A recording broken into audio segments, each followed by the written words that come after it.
Finance, aujourd'hui on va parler sur Valentin Finance, aujourd'hui on va parler de l'action Louis Vuitton.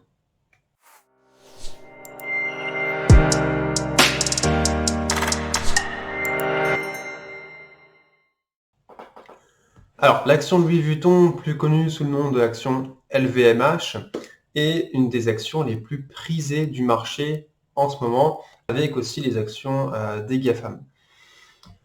Alors, l'action de LVMH, pas besoin de s'attarder longtemps sur sa présentation. Le secteur est connu de tous, c'est le secteur de la mode, plus particulièrement de l'habillage de mode, donc c'est-à-dire que ça peut être des sacs à main, des vestes ou autres, donc ce qu'on peut appeler globalement la maroquinerie. Mais LVMH ne fait pas que dans les habits de mode. LVMH verse aussi dans tout ce qui est parfum, cosmétique et dans les spiritueux, donc ce qu'on peut appeler les différents vins. Les vins évidemment de luxe qui, je le rappelle, l'art, le vin sont des valeurs en refuge pour la plupart du temps.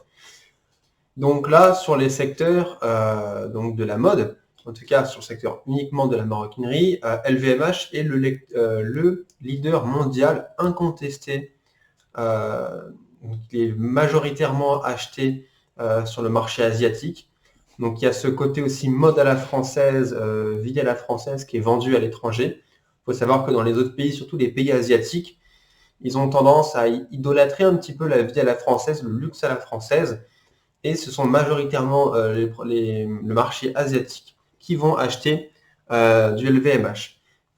En tout cas, les produits Louis Vuitton.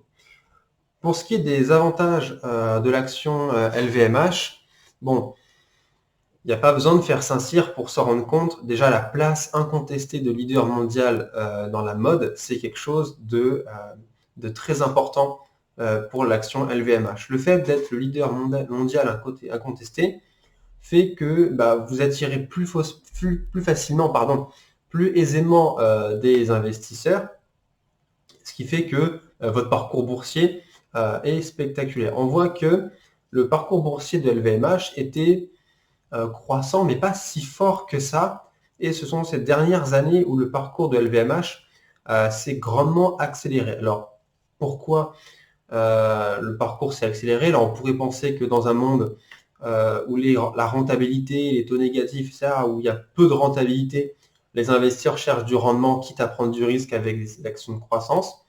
C'est une possibilité. Après, il faut aussi comprendre qu'une bonne action monte en général parce que le bilan est bon.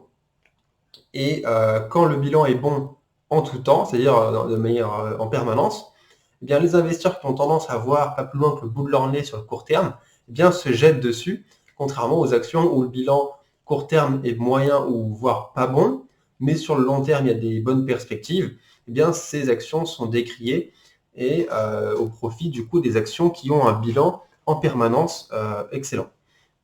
Alors déjà, LVMH, c'est 20% de marge d'exploitation sur ses produits. Donc ça, c'est quelque chose d'extrêmement fort, en tout cas, parce que je rappelle, LVMH, c'est pas non plus une banque, elle ne fera pas 30 à 40% de marge, voire 50, voire 70. Là, 20% de marge d'exploitation, c'est quand même assez conséquent. Et comme dit Bernard Arnault, c'était quoi sa phrase? C'était dans le luxe, on fait des marges de luxe. Donc voilà, ça c'est une des phrases, le luxe fait faire des marges de luxe. Et on le voit bien, 20% de marge sur des produits de la maroquinerie, en tout cas sur l'entreprise LVMH, c'est colossal, d'où les bénéfices colossaux qui sont engendrés par la société.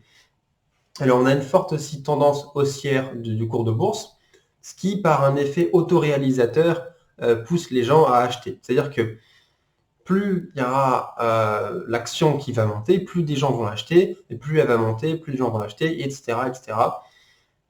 Ça, c'est un phénomène autoréalisateur. Les gens ont tendance à se dire, voilà, ça fait 3 ans que je regarde l'action monter, moi aussi j'ai envie de l'acheter, et ils l'achètent. Et ça perpétue en fait ce mouvement haussier. Et vu que le bilan continue à être bon, il n'y a pas de raison à ce que l'action soit vendue, et du coup, elle fait que monter.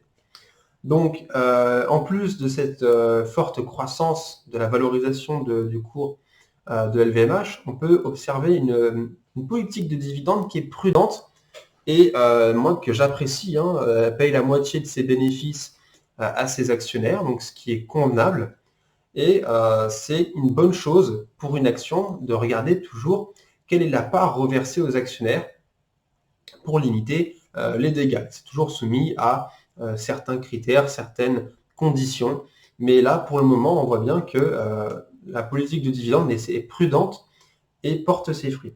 Alors en plus, en parlant du dividende, on peut remarquer que l'action LVMH paye en plusieurs fois, donc avec des acomptes et un solde, son dividende, ce qui permet à ses propriétaires d'avoir un certain flux de trésorerie, un fonds de roulement, voilà, d'avoir du cash qui tombe plus souvent qu'un actionnaire qui touchera qu'une seule fois par an ses dividendes.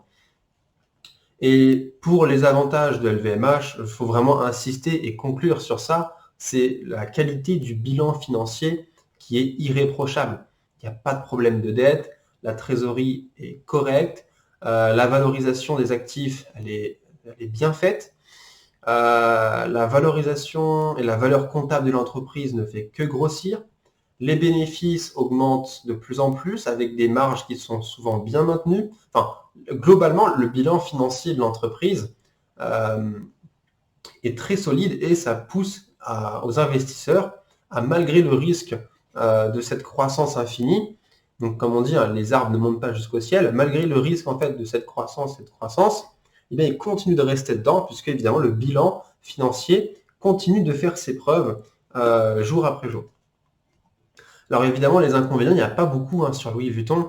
C'est une valeur qu'on peut qualifier de valeur, pas de valeur sûre, mais de valeur solide en tout cas. Voilà, c'est une entreprise qui est solide, qui a son monopole, son avantage au niveau mondial, son image de marque, et un avantage qu'on peut affecter à cette action, c'est le prix d'acquisition de l'action qui avoisine les 500 euros. Ne permet pas de faire un achat régulier. Puisqu'en bourse, ce qui est intéressant, c'est d'investir sur longtemps, sur du long terme, donc d'investir petit à petit. Donc si vous voulez investir un petit peu tous les mois, eh bien 500 euros, ça fait que vous pouvez acheter une action soit une fois par mois pour ceux qui mettent 500 euros, soit tous les 2-3 mois. Donc ça ne vous permet pas d'être assidu et d'avoir ce raisonnement d'investir régulièrement. Ça, c'est un inconvénient mineur, mais qu'on peut citer. Ensuite, le problème qu'on peut avoir avec un cours de bourse qui fait que monter comme ça, c'est le risque de chute, évidemment, massive, de la valeur de l'action. Pourquoi? Tout simplement, c'est qu'une action de croissance continue à croître parce que le bilan financier et les résultats de l'entreprise confirment cette croissance. Puisque, en général, le prix de l'action, c'est souvent l'anticipation sur la valeur future du bilan financier et des résultats futurs. Sauf que le jour où l'entreprise ne pourra pas continuer de croître, par exemple, ça dépend du modèle économique qu'on suit, mais dans certains modèles économiques, on dit dans un monde fini, la croissance n'est pas infinie, et dans d'autres modèles, on va se dire que si, parce qu'il y a d'autres facteurs qui s'ajoutent à ça. Donc en fonction des croyances économiques et financières de chacun, on peut se dire, que se passerait-il le jour où l'entreprise Louis Vuitton stagnerait dans ses revenus? Voilà, si le bénéfice se met à stagner pendant 5 ans, 10 ans, qu'est-ce qui se passe? Est-ce que les actionnaires vont pas préférer prendre leurs bénéfices et du coup faire chuter le cours de l'action, ou vont-ils rester malgré du coup une faible rentabilité de l'action par rapport à son prix d'achat? Donc ça, c'est quelque chose à prendre en compte. Alors qu'en est-il de la valorisation du prix de l'action Louis Vuitton? Vous l'aurez compris sur mon dernier argument par rapport aux inconvénients de Louis Vuitton. Évidemment, au cours actuel de 97 euros, l'action Louis Vuitton est surcotée. Elle est extrêmement surcotée, elle ne vaut pas du tout son prix actuel au jour actuel. Je rappelle que le prix est une anticipation des résultats futurs et qu'il y a un fort risque de correction à tout moment sur l'action. On ne sait pas quand, personne ne peut prédire le futur, mais dans le passé, il n'y a jamais eu d'action qui soit montée pendant 3 siècles d'affilée comme ça à l'infini.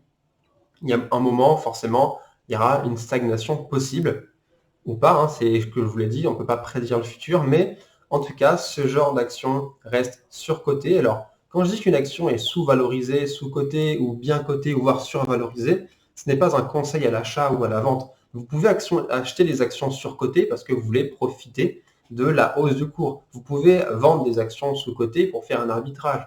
Vous pouvez acheter ou vendre des actions bien cotées parce que ça définit une stratégie. Mais le fait de savoir qu'elle est surcotée ou sous-cotée peut orienter votre stratégie d'investissement. Donc voilà, j'espère que cette vidéo vous a plu. Si vous êtes nouveau, n'hésitez pas à vous abonner et surtout, portez-vous bien.